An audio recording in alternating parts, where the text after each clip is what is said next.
नमस्कार, आप सभी का एक बार फिर से हार्दिक स्वागत है आशीष क्लासेस पर। बात कर रहे हैं 25 मार्च के फर्स्ट एडिटोरियल की।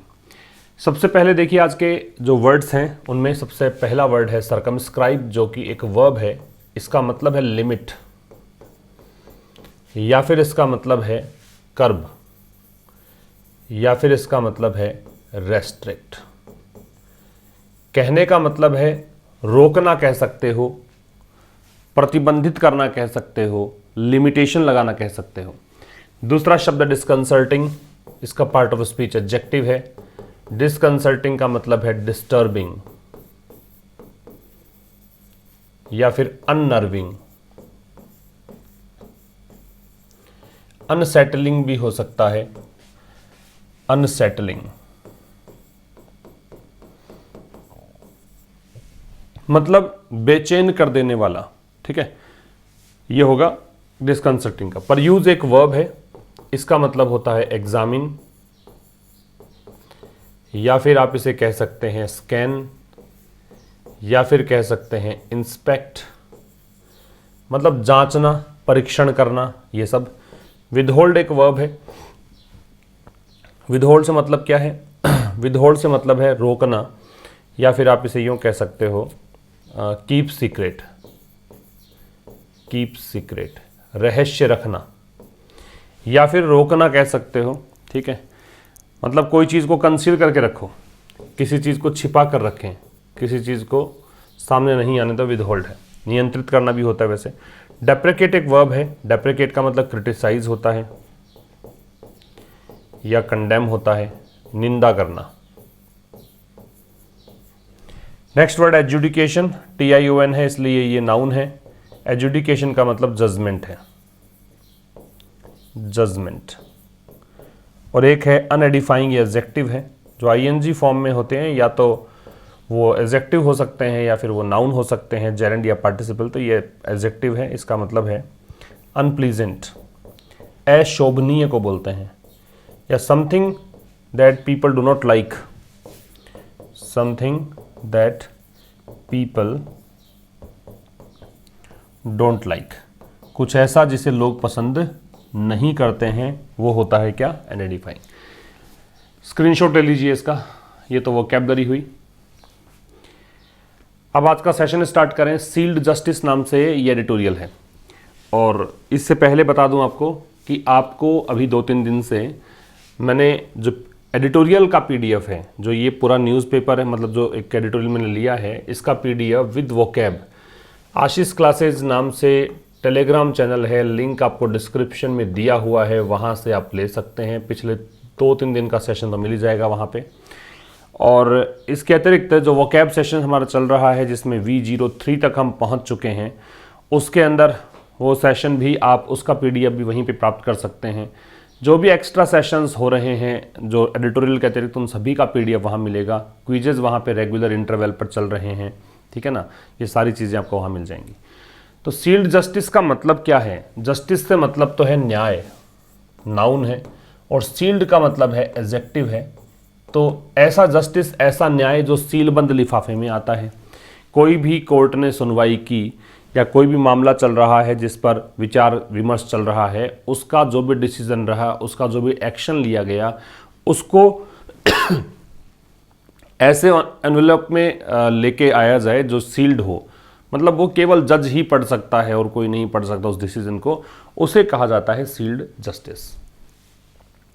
तो आइए स्टार्ट करते हैं। एंड तक जरूर देखिएगा और एक बार ज़रूर से आशीष क्लासेज एप्लीकेशन भी विजिट करें। वहाँ पर भी एक बहुत अच्छा स्टफ़, काफ़ी अच्छे एक्साइटिंग कोर्सेज विद PDF उपलब्ध हैं, ठीक है। In refusing to entertain sealed covers submitted by the government और इट्स एजेंसी। इन रिफ्यूजिंग, इनकार करके, ये प्रेपोजिशन है इसलिए ING है। एंटरटेन के देखिए 2-3 मतलब होते हैं। एक एंटरटेन का मतलब होता है अम्यूज़ करना, ये समझना काफ़ी इंपॉर्टेंट है। एक इसका मतलब होता है अम्यूज़ करना, मतलब मनोरंजन करना। एक इसका मतलब होता है इनवाइट करना, भाई आप किसी को घर पर आमंत्रित करें, उसे खाना वाना खिलाएं, तो उसे इनवाइट, उसको बोलते हैं एंटरटेन करना। यहाँ पे जो इसका मतलब है वो है थिंक अबाउट, थिंक या कंसीडर, सोच विचार करना। तो ये मतलब फिलहाल इसका लेकर चलेंगे आप। तो in refusing to entertain sealed covers, तो सील्ड कवर्स को मतलब इनकार कर दिया कोर्ट ने कि हम अब सील्ड कवर्स में कहें कि भाई सील्ड कवर्स के अंदर विचार विमर्श नहीं करेंगे, जो कुछ भी आपने एक्शन लिया, जो भी आपने डिसीजन दिया है। ये कौन से सील्ड कवर्स है जो सबमिट किए गए हैं? सबमिटेड मतलब सबमिट किया गया है किसके द्वारा? गवर्नमेंट के द्वारा या इसके एजेंसीज के द्वारा। ऐसा करके सुप्रीम कोर्ट ने क्या किया है? सुप्रीम कोर्ट की वर्ब हैज़ मेड है अ नोटवर्दी, नोटवर्दी का मतलब महत्वपूर्ण है, एंड वेलकम और स्वागत के योग्य, शिफ्ट का मतलब बदलाव, अवे फ्रॉम का मतलब दूर, किससे दूर? दिस अनएडिफाइंग प्रैक्टिस, दिस यहाँ पे डेमोन्स्ट्रेटिव एडजेक्टिव है, अनएडिफाइंग एडजेक्टिव हुआ, प्रैक्टिस नाउन है। प्रैक्टिस का मतलब जो भी ये परंपरा चली आ रही है, जो भी ये काम हो रहा है बार बार में, अनएडिफाइंग का अनप्लीजेंट, तो इस अशोभनीय जो एक तरीका है इसका, इससे थोड़ा बदलाव दिखाया है। तो सुप्रीम कोर्ट सब्जेक्ट है, सुप्रीम कोर्ट से पहले द का प्रयोग है, वर्ब इसकी हैज मेड है।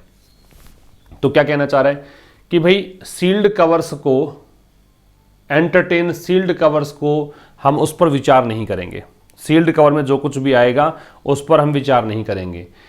ये किसने इनकार किया है? सुप्रीम कोर्ट ने किया है। और ये सील्ड कवर्स दिए किसने थे? ये यहाँ पे गवर्नमेंट या उसके एजेंसीज ने प्रस्तुत किए थे। ऐसा करके सुप्रीम कोर्ट ने क्या किया है? एक बहुत ही महत्वपूर्ण और एक स्वागत के योग्य बदलाव दिखाया है। किससे? जो पहले कोर्ट में सीलबंद लिफाफे में जो जाया करता था कोई भी एविडेंस, और जिस पर जज ही केवल उसको पढ़ सकता था, वकील वगैरह नहीं पढ़ सकते थे, तो ये जो एक प्रैक्टिस है उससे एक बदलाव, एक शिफ्ट दिखाया है। ठीक है, वेलकम और नोटवर्दी दोनों ही एडजेक्टिव हैं, शिफ्ट यहाँ पे नाउन है। At least 2 benches have spoken out, speak out का मतलब होता है पब्लिकली किसी को कुछ बोलना, ओपन में कोई चीज़ बोलना, एकदम मुखर होकर बोलना। एटलीस्ट कम से कम 2 जो पीठ हैं, 2 जो बेंचेस हैं, बेंचेस क्या होती हैं? जजेस के समूह को बोलते हैं। 2 जो बेंचेस हैं उन्होंने इसके खिलाफ आवाज़ उठाई है, कम से कम 2 बेंचेस ने इसके खिलाफ आवाज़ उठाई है। 2 बेंचेस की वर्ब है वो हैव स्पोकन है, हैव के साथ थर्ड फॉर्म लगती है। रिसेंटली, हाल ही में, in the Muzaffarpur shelter home sexual abuse case, ये केस है। ठीक है, सेक्सुअल अब्यूज में क्या होता है? सेक्सुअल अब्यूज केस का मतलब है सेक्सुअल एक्टिविटीज़ में धकेला जाता है।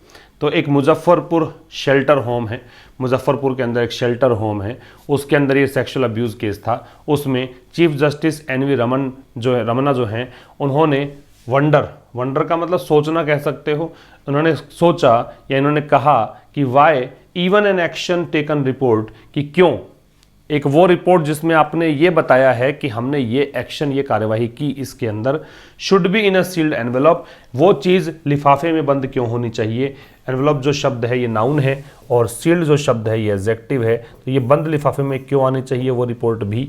इवन है वो इम्फेटिक एडवर्ब है, ये बताता है जोर डालने के लिए काम में आता है। ठीक है तो कह रहा है हाल ही में जो Muzaffarpur shelter home sexual abuse case है उसमें चीफ जस्टिस एनवी रमन्ना जो है उन्होंने वंडर किया है, उन्होंने सोचा या उन्होंने बताया, उन्होंने पूछा कि क्यों एक एक्शन टेकन रिपोर्ट, कि वो रिपोर्ट जिसमें आपने ये बताया है कि हमने ये एक्शन लिए हैं उसको मतलब सील्ड एनवेलप में क्यों होना चाहिए, बंद लिफाफे में क्यों होना चाहिए उस रिपोर्ट को। ठीक है, the use of material produced in a sealed cover, use प्रयोग नाउन है क्योंकि दे लग रखा है। तो कह रहा है कि प्रयोग किसका? उस मटेरियल का जो प्रोड्यूस किया गया। प्रोड्यूस का देखो उत्पादन करना भी होता है, प्रोड्यूस का बरामद करना भी होता है, प्रोड्यूस का यहाँ पे है ब्रिंग आउट, बाहर लेकर आना या फिर शो करना। ठीक है, तो वो यूज ऑफ मटेरियल, मटेरियल का प्रयोग, वो मटेरियल जो प्रोड्यूस किया गया एडजेक्टिव है। इन अ सील्ड कवर, किसमें? सील्ड कवर में। एज एन एड, किस रूप में? एक एड के रूप में। एड का मतलब होता है हेल्प, एक सहायता के रूप में। सहायता किसकी थी? ये एजुडिकेशन, जजमेंट में। इज समथिंग, तो ये जो प्रयोग है इज समथिंग, ये कुछ ऐसा है। टू बी स्ट्रांगली डिस्करेज, जिसको बहुत ही कड़ाई से, स्ट्रांगली एडवर्ब है, डिस्करेज किया जाना चाहिए। डिस्करेज एनकरेज का ऑपोजिट है। जब आप किसी को एनकरेज करते हैं इसका मतलब आगे की ओर धकेलते हैं, पुश करते हैं, प्रेरित करते हैं। डिस्करेज करते हैं तो रोक लेते हैं, उसको आप हतोत्साहित करते हैं कि ऐसा नहीं होना चाहिए। तो इस काम की कड़ी तरीके से डिस्करेज किया जाना चाहिए। और डेप्रेकेट का निंदा की जानी चाहिए। क्रिटिसाइज या कंडेम को क्या बोलते हैं? डेप्रेकेट। देखिए फिर से तो यूज ऑफ जो मटेरियल है, मटेरियल का प्रयोग, कौन सा मटेरियल? जो प्रोड्यूस किया गया था सील्ड कवर में। किस रूप में? इसको ये कहा गया था कि ये जो मटेरियल है ये एक हेल्प का काम करेगा जजमेंट देने में। तो ये कुछ ऐसा है प्रयोग जिसको स्ट्रॉन्ग तरीके से डिस्करेज किया जाना चाहिए और डेप्रेकेट किया जाना चाहिए। बी के साथ में थर्ड फॉर्म दे रखी है, इसका मतलब पैसिव बनाया गया है। हाउएवर, हालांकि, हाउएवर एक ऐसा कंजंक्शन है, एडवर्ब भी होता है, जो विरोधाभासी वाक्यों के लिए आता है। जो आपने ऊपर कहा है उससे थोड़ा सा हटकर अगर बात करेंगे तो हाउएवर आएगा। हालांकि it gained much respectability in recent years, हाल ही के वर्षों में इसको बहुत सम्मान मिला है। रेस्पेक्टेबिलिटी मतलब इसको एक्सेप्टेंस मिली है। ये जो चीज़ है सील्ड कवर में ही जाना चाहिए, जज ही केवल उसको पढ़ पाए, इस चीज़ को बहुत ही सम्मान मिला है। इट की वर्ब है वो गेन्ड है। हाउएवर इसलिए लगाया क्योंकि ऊपर तो हम देखो इसके विरोध में बात कर रहे हैं, अब यहाँ इसके सपोर्ट की बात कर रहे हैं। With contents withheld from lawyers appearing against the government. ठीक है, तो ये कह रहा है कि कैसे, जिसमें कंटेंट क्या होता है कि कोई बुक है उसका कंटेंट क्या है कि उसमें क्या क्या लिखा हुआ है वो सारा कंटेंट है। ठीक है, तो इसमें कंटेंट जो है उनको सीक्रेट रखा जाता है। विदहेल्ड का मतलब कीप सीक्रेट या कंसील्ड, किससे, लॉयर्स से, वकीलों से। वकील कौन से, जो कि गवर्नमेंट के खिलाफ अपीयर होते हैं, जो गवर्नमेंट के खिलाफ कोर्ट में केस लड़ते हैं, उन वकीलों से वो कंटेंट छिपा कर रखा जाता है। बट बीइंग सीन, लेकिन उसको देखा जाता है किसके द्वारा, केवल जज ही अकेले देख सकते हैं उस कंटेंट्स को। ठीक है, तो ये कहा गया है कि ये मच रेस्पेक्टेबिलिटी की बात है। तो ये कह रहा है हालांकि हाल ही के वर्षों में इससे बहुत रेस्पेक्ट मिला है। कैसे, क्या किया गया इसमें कि लॉयर्स को तो इससे अनभिज्ञ रखा गया, लॉयर्स के सामने तो ये रिपोर्ट्स नहीं दी गई, लॉयर्स को नहीं दिखाया गया, केवल जजेस ही इसको पढ़ सकते थे। अनफॉर्चुनेटली, दुर्भाग्य से, एडवर्ब है। इन सम केसेस, कुछ केसेस में, कोर्ट्स हैव अलाउड, कोर्ट्स की वर्ब हैव अलाउड है। तो कुछ केसेस में कोर्ट्स ने अलाउ किया है सच सीक्रेट मटीरियल, ऐसे रहस्यमयी मटेरियल को, टू डिटरमिन द आउटकम, कि ये रिजल्ट लाने के लिए, रिजल्ट लाना, डिटरमिन तय करना, कोई चीज़ के लिए तय करने को बोलते हैं, डिसाइड करने को बोलते हैं डिटरमिन। दुर्भाग्य से कुछ केसेस में कोर्ट्स ने ऐसे मटेरियल को, ये जो मटेरियल है ऐसा, उसको अलाउ कर दिया है कि भाई इन मटेरियल से ही आउटकम आएगा केस का, इससे रिजल्ट आ सकता है, तो इनको अलाउ भी किया है। ये दुर्भाग्य की बात है। ठीक है, इन अ रिसेंट इंस्टेंस, हाल ही के एक उदाहरण में, the Kerala High Court peruse, Kerala High Court ने क्या किया है, जांच की है। परयूज का क्या बताया था, एग्जामिन, स्कैन या इन्वेस्टिगेट किया है कॉन्फिडेंशियल इंटेलिजेंस इनपुट्स, कॉन्फिडेंशियल रहस्यमय या छिपी हुई खुफिया, और इंटेलिजेंस इनपुट्स का मतलब जानकारी मान लीजिए। ठीक है, तो कह रहा है कि हाल ही में एक उदाहरण सामने आया। इंस्टेंस का मतलब एग्जाम्पल होता है, इंस्टेंस नाउन है, रिसेंट एडजेक्टिव है, ए डिटर्मिनर है, इन प्रेपोजिशन है। केरला हाई कोर्ट ने एक खुफिया एक रिपोर्ट थी उसकी जांच की है। प्रोड्यूस्ड, अब ये कौन से इनपुट्स थे, कौन सी बातें थी जो प्रोड्यूस की गई थी, इन अ सील्ड एनवेलप, एक बंद लिफाफे में, बाय द यूनियन गवर्नमेंट, किसके द्वारा, यूनियन गवर्नमेंट के द्वारा। किसके लिए, to uphold the validity of orders revoking the broadcasting permission given to Malayalam news channel media. तो कह रहा है कि एक बंद लिफाफे में यूनियन गवर्नमेंट के द्वारा दिया गया था, किस लिए, अपहोल्ड करने के लिए। अपहोल्ड का मतलब सपोर्ट करना होता है, एंडोर्स करना होता है, एंडोर्स कह सकते हो या सपोर्ट कह सकते हो, समर्थन करना, सपोर्ट करना। किस चीज़ को, the validity of orders, orders की वैलिडिटी को। वैलिडिटी का मतलब क्या है कि कोई चीज़ जो है वो एकदम सही है, ये बताने के लिए। ठीक है, ऑर्डर्स, आदेश जो दिए गए थे। रिवोकिंग, कौन से आदेश, रिवोक का मतलब होता है नलीफाई करना। रिवोक जो शब्द है इसका मतलब होता है नलीफाई, या फिर आप इसे क्या कह सकते हैं, रेसिंड। ठीक है, नलीफाई या रेसिंड का मतलब हो गया रद्द करना, किसी चीज के प्रभाव को समाप्त कर देना। एब्रोगेट भी हो सकता है। ठीक है, परमिशन, तो रिवोकिंग द ब्रॉडकास्टिंग परमिशन, इसमें ब्रॉडकास्टिंग परमिशन, ब्रॉडकास्ट प्रसारण की जो परमिशन है जो दी गई थी मलयालम न्यूज चैनल को, उसको रिवोक करने के लिए ऑर्डर्स यहाँ पे जारी किए गए थे कि भाई आप, ये मलयालम न्यूज चैनल से कहा गया कि आप ब्रॉडकास्टिंग के जो अधिकार हैं आपके, वो आप अब यूज़ नहीं कर सकते। तो कह रहा है कि one on the ground of national security, और ये जो आदेश था ये किस आधार पर था, ग्राउंड का मतलब यहाँ पे बेस से है, ये इस आधार पर था कि इन्होंने कहा राष्ट्रीय सुरक्षा का हवाला दिया। ठीक है, राष्ट्रीय सुरक्षा के कारण ये आप ऐसा नहीं कर सकते। एक बार फिर समझिए, एक हाल ही में एक उदाहरण सामने आया, उसमें केरला हाई कोर्ट ने जांच करी है कॉन्फिडेंशियल इंटेलिजेंस इनपुट्स की। ये वो इनपुट्स हैं जो ब्रॉट आउट किए गए, जो ब्रिंग आउट किए गए, जो सामने लाए गए एक सील्ड एनवेलप में। किसने भेजे, यूनियन गवर्नमेंट ने भेजे।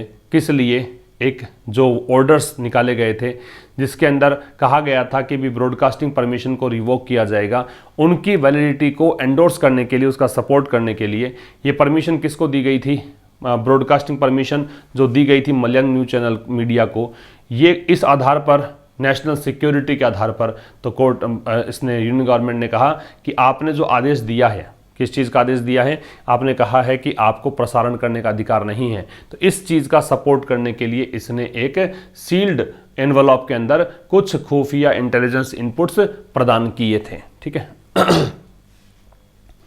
It is quite disconcerting, disconcerting का डिस्कम्फर्टिंग होता है, कंफर्टिंग होता है, डिस्टर्बिंग होता है, अनसेटलिंग होता है, अननर्विंग होता है, बेचैन करने वाला। It is quite, it subject है, इसकी वर्ब इज है, ये लिंकिंग वर्ब है, क्वाइट एडवर्ब है, ये आपका एडजेक्टिव है, कॉम्प्लीमेंट है इसका।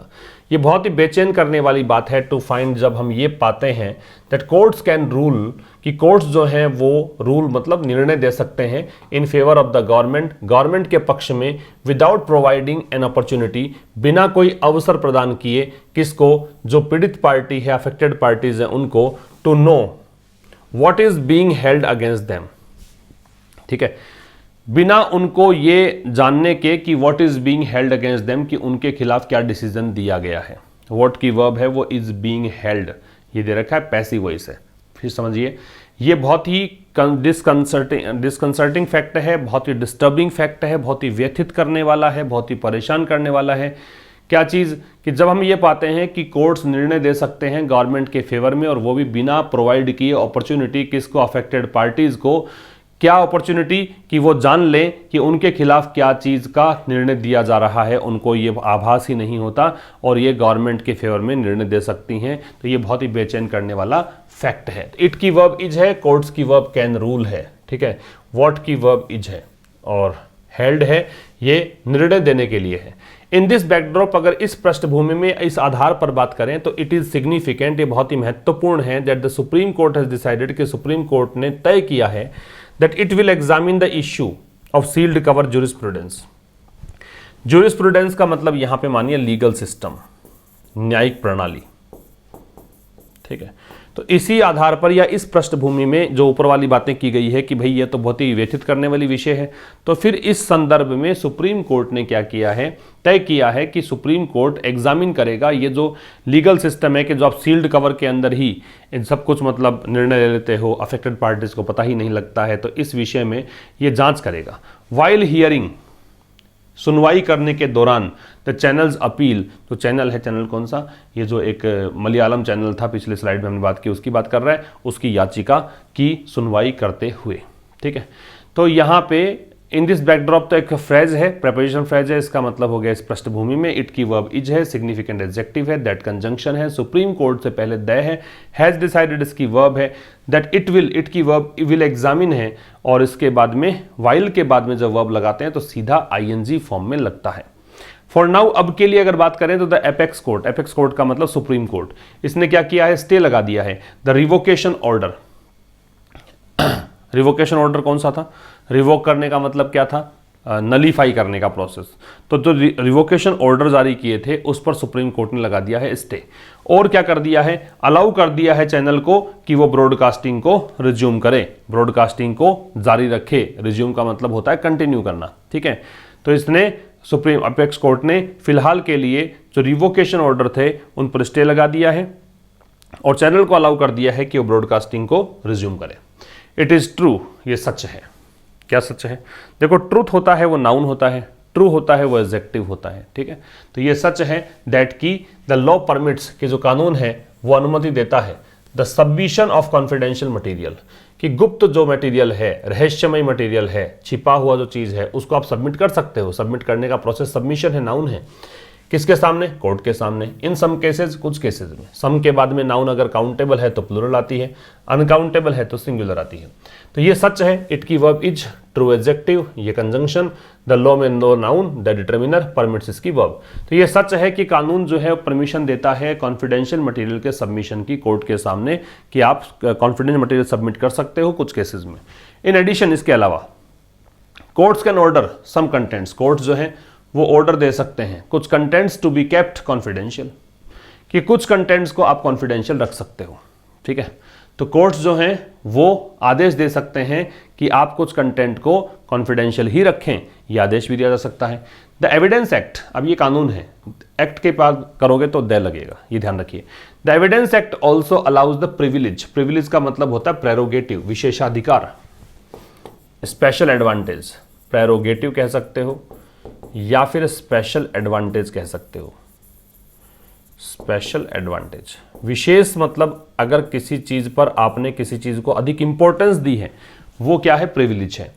तो evidence act also allows, also की पोजीशन ध्यान रखिए, ऑल्सो जो है मैन वर्ब से पहले आता है।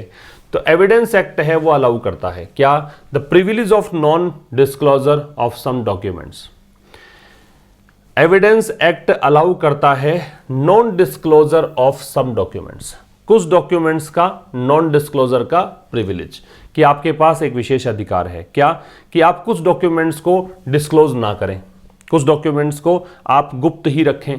एंड कम्युनिकेशंस, या कुछ संवाद आपके हुए हैं, कम्युनिकेशन हुई है, बातचीत के कुछ अंश हैं, उनको भी आप डिस्क्लोज ना करें, ये आपको विशेषाधिकार प्रदान करता है। ये जो अधिनियम है इसमें ऐसा दे रखा है, ठीक है।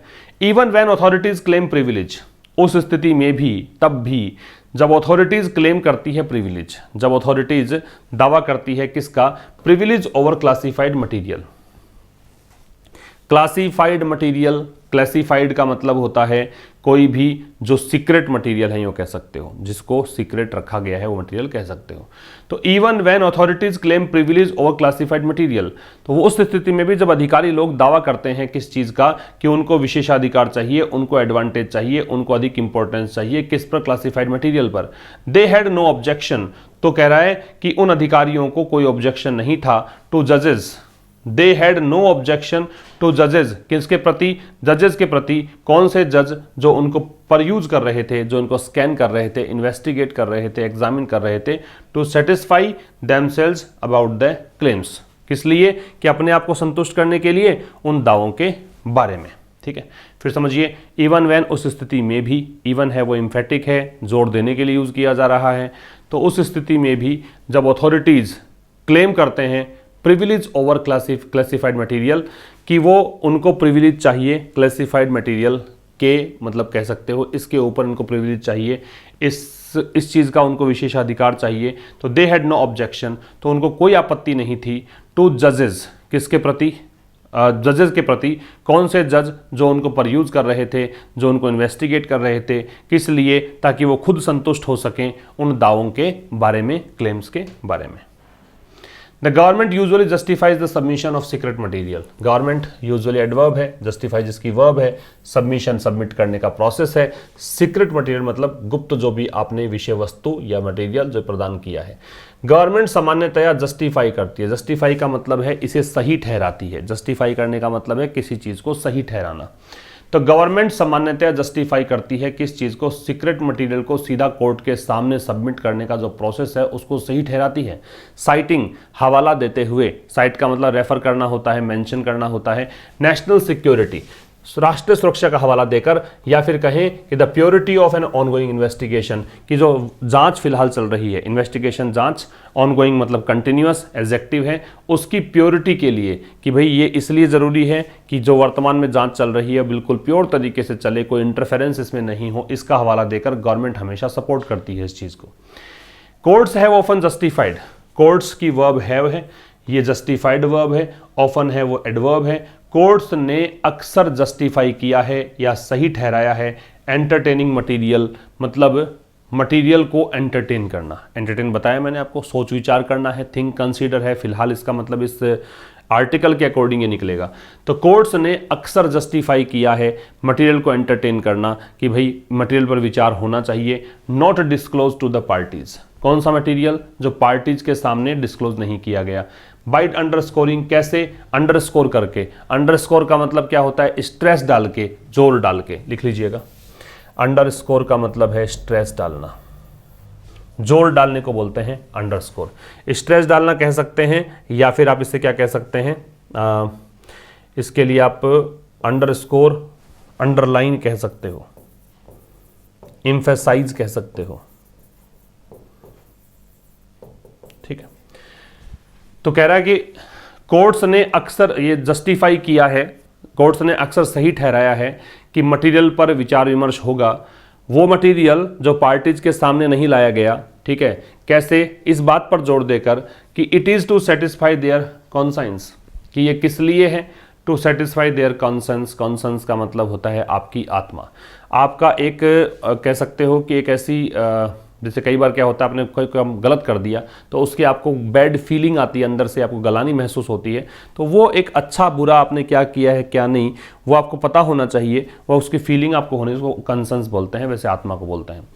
तो कह रहा है कि वो मैटर जो कि पार्टीज को डिस्क्लोज नहीं किया गया है तो उसको इसने एंटरटेन करना, उसको इसने सही ठहराया है, ठीक है, कि उस मुद्दे पर बात हम करेंगे जो पार्टी के सामने नहीं रखा गया है। इस बात पर जोर देते हुए बाई के साथ आईएनजी है कि भाई जरूरी है ये, किस लिए, कि उनकी आत्मा को कम से कम संतुष्टि मिले, इसलिए हम इस पर सोच विचार करेंगे। हाउएवर, हालांकि the practice sometimes has undesirable consequences. कई बार ये जो प्रथा है, ये जो कस्टम है, ये जो काम होता है, प्रैक्टिस नाउन है यहाँ पे, ये कई बार क्या होती है, इसके अवांछनीय दुष्परिणाम निकलते हैं। कॉन्सिक्वेंस जो होता है वो दुष्परिणामों को बोलते हैं, रिपरकशन को बोलते हैं, रिपरकशन को बोलते हैं कॉन्सिक्वेंस, दुष्परिणाम। कई बार इसके अवांछनीय दुष्परिणाम निकलते हैं, कई बार इसके दुष्परिणाम निकलते हैं। कॉन्सिक्वेंसेज नाउन है, अनडिजायरेबल एडजेक्टिव है, जिन वर्ड्स के एंड में एबल होता है वो जनरली क्या होते हैं, एडजेक्टिव्स होते हैं। It compromises the defence of those accused of some crimes. Compromise क्या होता है, एक तो कॉम्प्रोमाइज का मतलब होता है समझौता करना, ठीक है, एक कॉम्प्रोमाइज का मतलब होता है रिस्क, मतलब खतरा पैदा कर देना।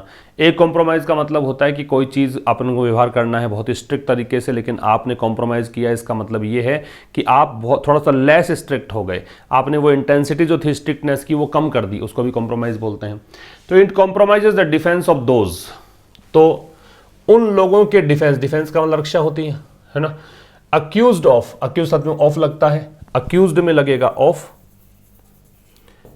चार्ज्ड में लगता है विद। इन दोनों का मतलब ही क्या है, आरोपी होना। तो कह रहा है कि भाई इट कॉम्प्रोमाइजेज, यह जो चीज है ये कॉम्प्रोमाइज करती है किस चीज को, उन लोगों के, वो लोग जो आरोपी हैं कुछ क्राइम्स के, जिन पर आरोप है, दोष है कि उन्होंने कुछ अपराध किया है, उनके डिफेंस को ये कॉम्प्रोमाइज करती है, ठीक है।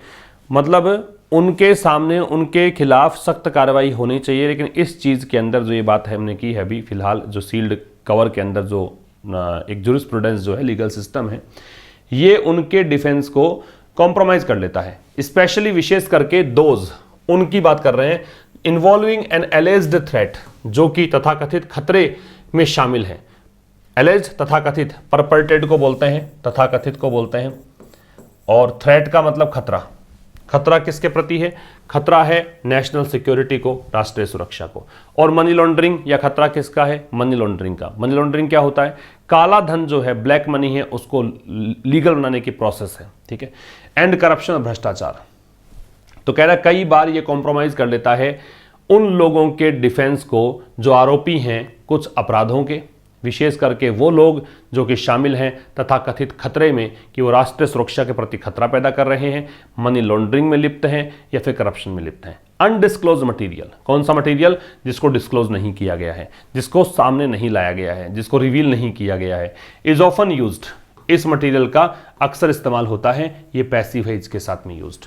टू डिनाई बेल, किसके लिए, कि भाई आपको जमानत नहीं मिलेगी, ये अनडिस्क्लोज मटेरियल का इस्तेमाल है, क्योंकि मैटर का तो पता ही नहीं अफेक्टेड पार्टी को, तो कह देते हैं कि भाई हमने कुछ ऐसा देखा है उस मटेरियल में, सील्ड कवर में, कि आपको जमानत नहीं मिलेगी। Something the apex court criticised, ये कुछ ऐसी चीज है जिसका सुप्रीम कोर्ट ने आलोचना करी है, ये इसकी वर्ब है। द दिल्ली हाई कोर्ट, ठीक है, किसकी आलोचना करी है, दिल्ली हाई कोर्ट की। किस लिए, फॉर डूइंग, क्योंकि ऐसा ही कुछ दिल्ली हाई कोर्ट ने किया था इन अ केस, एक ऐसे केस में, against former union minister P Chidambaram. किसके खिलाफ, पी चिदम्बरम के खिलाफ एक केस था, भूतपूर्व जो यूनियन मिनिस्टर रहे हैं, केंद्रीय मंत्री रहे हैं, उनके खिलाफ केस में दिल्ली हाई कोर्ट ने किया था और इसकी आलोचना सुप्रीम कोर्ट ने की। It observed that recording a finding, इसने ये पाया, ऑब्जर्व किया, दैट की रिकॉर्डिंग अ फाइंडिंग, कि एक फाइंडिंग मतलब जो कुछ भी सामने आया है केस की जांच पड़ताल में, उसको फाइंडिंग बोलते हैं। तो इसने ये पाया, इसने ये ऑब्जर्व किया, ये सुप्रीम कोर्ट के लिए है, दैट रिकॉर्डिंग ए फाइंडिंग, कि आपने जो कुछ भी यहाँ पे केस के जांच के दौरान पाया है उसकी जो रिकॉर्डिंग है बेस्ड ऑन मटेरियल, किसके आधार पर, मटेरियल के आधार पर, kept in a sealed cover, वो मटेरियल जो रखा गया था सील्ड कवर में वॉज नॉट जस्टिफाइड, वो उचित नहीं था, जस्टिफाइड नहीं था, एप्रोप्रिएट नहीं था। ठीक है, तो वो रिकॉर्डिंग जो थी वो एप्रोप्रिएट नहीं थी। तो इस कोर्ट ने ये पाया कि आपने जो कुछ भी एक फाइंडिंग, मतलब आपने मटेरियल के आधार पर, जो मटेरियल आपको सील्ड कवर में प्रस्तुत किया गया था उसके आधार पर जो कुछ भी आपकी फाइंडिंग रही, ठीक है, उसको रिकॉर्ड करना जो है वो जस्टिफाइड नहीं था, ठीक नहीं था। The main mischief of the sealed cover practice, mischief का वैसे शरारत को बोलते हैं, ये मिसचीफ भी इसकी सब्जेक्ट है, मैन एडजेक्टिव है, द डिटर्मिनर है। तो मुख्य जो इसका नेगेटिव पहलू है, मिसचीफ वैसे शरारत है, मिसचीफ का प्लूरल है वो मिसचीफ्स नहीं बनता है, मिसचीफ का मिसचीफ ही रहता है, अनकाउंटेबल नाउन है। मैन मिसचीफ मतलब यहाँ पे जो मुख्य नेगेटिव पॉइंट है किसका, इस प्रैक्टिस का, इस कस्टम का, इस परंपरा का, लाइज इन, वो निहित है ना, ये मिसचीफ की वर्ब लाइज है किसमें, द स्कोप, इस स्कोप में, इस दायरे में, इट गिव्स, इट की verb gives the state to avoid deep scrutiny, कि इसमें क्या होता है कि ये कुछ ऐसी स्थितियां प्रोवाइड करता है जिसमें आप डीप स्क्रूटिनी से बच सकते हैं, गहरी जांच पड़ताल से बच सकते हैं, of the need and proportionality of its restrictions on freedom. तो कह रहा है it gives the state to avoid deep scrutiny of the need, भी कोई भी जरूरी है, कोई चीज होनी चाहिए, उसमें डीप स्क्रूटिनी से बच जाओगे। प्रोपोर्शनलिटी अनुपातिकता, बैलेंस संतुलन, किसका, रेस्ट्रिक्शन ऑन फ्रीडम, जो आज़ादी किसी को मिली हुई है संविधान के द्वारा, उस पर जो रेस्ट्रिक्शन लगाया गया है उसकी प्रोपोर्शनलिटी कितनी होनी चाहिए, किस मात्रा में प्रतिबंध लगाए जाने चाहिए, किस अनुपात में लगने चाहिए, किस लेवल, किस एक्सटेंट तक लगने चाहिए, है ना, उसकी डीप स्क्रूटिनी से बच जाओगे। बात समझ में आई भाई? आपने किसी के फ्रीडम पर, किसी की आज़ादी पर रेस्ट्रिक्शन लगाए, कितनी मात्रा में लगाए और क्या आवश्यकता पड़ गई इसकी डीप स्क्रूटिनी होनी चाहिए। लेकिन ये जो कस्टम है ना, ये मटेरियल आपको मिला किसमें, सील्ड कवर में, केवल जज ही पढ़ेगा, वकील नहीं पढ़ पाएंगे, कोई नहीं पढ़ पाएगा। तो ये जो कस्टम है इसके कारण बच सकती है वो चीज़ कि भाई आपकी जांच ही नहीं होती कि आपने प्रतिबंध लगाया तो क्यों लगाया, क्या आवश्यकता इसकी पड़ गई, वो पता ही नहीं पड़ता। ठीक है, the time has come for the supreme court, समय आ चुका है, टाइम की वर्ब हैज़ कम है सुप्रीम कोर्ट के लिए, टू डिटरमिन की वो तय करे, एंड सर्कमस्क्राइब, सर्कमस्क्राइब क्या था, लिमिट, कन्फाइन, ये सब था, कि वो तय करे कि वो उन सर्कमस्टेंसेस को, उन परिस्थितियों को कम से कम एक लिमिट में बांध दें, इन विच, जिसके अंदर कॉन्फिडेंशियल गवर्नमेंट रिपोर्ट, जिसमें जो गुप्त सरकारी रिपोर्ट्स हैं, स्पेशली दोज, विशेष करके वो reports withheld from the other side, जो दूसरी साइड से आपने सीक्रेट रखी हुई हैं, can be used by courts in adjudication, कि उसका इस्तेमाल किया जा सकता है, क्या, किन परिस्थितियों में इस्तेमाल किया जा सकता है, एजुडिकेशन में, जजमेंट में। तो समय अब आ गया है सुप्रीम कोर्ट ये तय करे और ये बताए कि हाँ भाई यहाँ तक आप बंद लिफाफे में रिपोर्ट भेज सकते हो एजुडिकेशन के लिए, जजमेंट के लिए, उससे बाहर ये लिमिटेशन पार करके, इसको क्रॉस करके, इस बाउंड्री को क्रॉस करके ऐसा नहीं कर सकते हैं। तो ये था आज के एडिटोरियल में। अब देखिए, इंग्लिश आपकी इम्प्रूव धीरे धीरे हो ही रही होगी। आपने जितना भी मेरे साथ पढ़ा है, जैसे मैं इसी वीक की बात करूं तो मंडे टू फ्राइडे 5 दिनों में आप जो भी पढ़ रहे हैं, जो भी इस वीक में आपने पढ़ा है, आप लगभग देखेंगे तो 50-60 वर्ड तो मैं एटलीस्ट मानता हूं, ज़्यादा ही होंगे, 100-125 वर्ड्स होंगे 5 दिनों में, लेकिन फिर भी मैं 50 से 60 वर्ड्स मान लेता हूं। ये ऐसे वर्ड्स हैं जो आपको लगता होगा कि हाँ नए हैं, ये आपको सीखने की ज़रूरत है, तो इनको आप रिवाइज़ किया करें।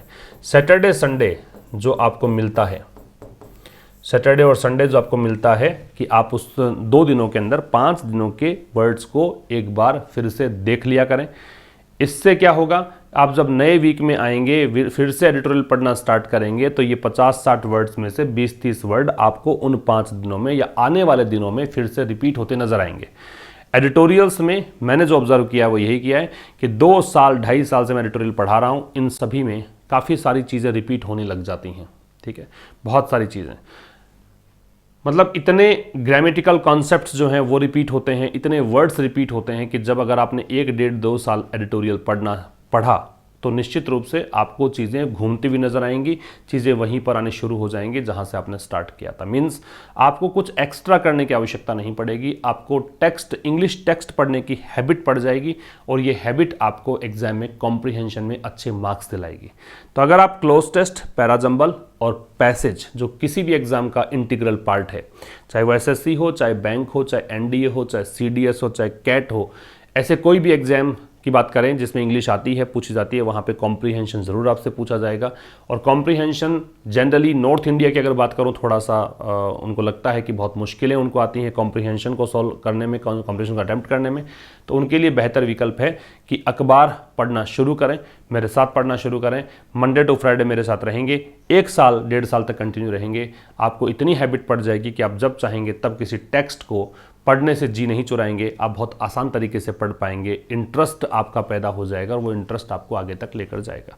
कॉम्प्रिहेंशन में मार्क्स अच्छे आ गए तो ग्रामर हम सभी की लगभग एक जैसी सी होती है, रूल्स रटा के जैसे भी करके इतनी प्रैक्टिस हम लोग कर लेते हैं कि मार्क्स आ ही जाते हैं। तो ग्रामर सबका एवरेज है, कॉम्प्रिहेंशन अच्छा कर लीजिए और अगर आपने अखबार पढ़ा तो वोकैब भी आपकी और लोगों से ज़्यादा साउंड होगी। तो वोकैब अच्छी, कॉम्प्रिहेंशन अच्छा और ग्रामर भी हम रट नहीं रहे हैं, सीख रहे हैं, एप्लीकेबिलिटी सीख रहे हैं कि कैसे उसकी एप्लीकेशन है, किस तरीके से उसको अप्लाई करना है, ये आप सीख रहे हो। तो ये सब चीज़ें आपको अच्छे मार्क्स दिलाएगी किसी भी कॉम्पिटिटिव एग्जाम्स में। तो जुड़े रहें और देखते रहें, टेलीग्राम चैनल पर ज़रूर से जाएं। पिछले जो भी मैंने 3 वोकैब की PDF आपको प्रोवाइड की है, उनको देखकर उन वोकैब को याद करें। सेंटेंस इंप्रूवमेंट का मैंने PDF प्रोवाइड किया है, उसको आप एक बार खुद से सॉल्व करके देखें।